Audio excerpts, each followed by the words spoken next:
bērns piedzims, pirmais tas bļaunis, arī muzika. Priekš manī, kas ir, es atceros, ka vienkārši man tēvs lika spēlēt. Tā man tāda sākās man. Tēvs gribēja, lai es esmu muzikas. Tā es arī. Nesevišķi gribot, es sāku spēlēt. Es domāju, ir muzika, kas paliks droši vien vienmēr, un to ir radījuši ģeniāli komponisti un tā tālāk. Viņas pārspēt neviens nevar. Tā ir muzika, kas būs vienmēr vislielākā tāda vērtība, teiksim. Sāksim ar to pašu Mozartu, vai Bachu, vai Beethovenu un tā tālāk, un Čaikovsku, vai Rahmaņinovu. Tie visi ir pasaules ģēniji, kas ir atdarījuši tādas vērtības, kas nezudīs nekad.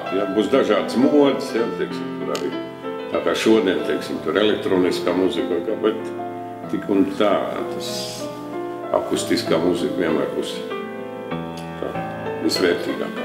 Man liekas, ka dabīgi, ka tehnika ies uz priekšu, bet kamēr būs cilvēks, tikmēr būs arī emocijas, un tikmēr būs arī sentimentāli noskaņojumi un līriski noskaņojumi. Tad cilvēks pats pa sevi ir uz to tā radīts, pietiek tos trokšņus klausīties.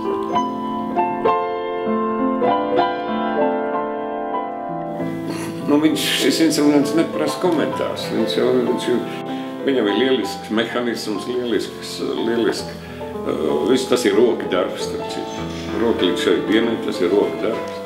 Un tā ir tāda firma, kas sev ir saglabājusi jau simtiem gadus.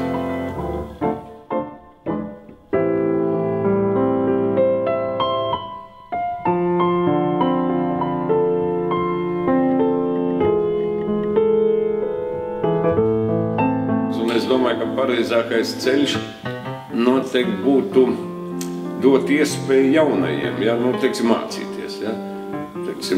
Par cik šis fonds nāk no Krievijas, kāpēc gan nevarētu būt, ka mums izciliem un labiem, studentiem vajag, dot iespēju stažēties Maskavā, Maskavas konservatorijā, Pēterburgas konservatorijā un tā tālāk, kur ir lielisks pedagogi, un dabīgi, ka fonds varētu, apmaksāt šo mācīšanos laiks, stipendiju, pareizāk sakot, stipendiju. Līdz ar to tas būtu izdarīt ļoti sveitīgs darbs.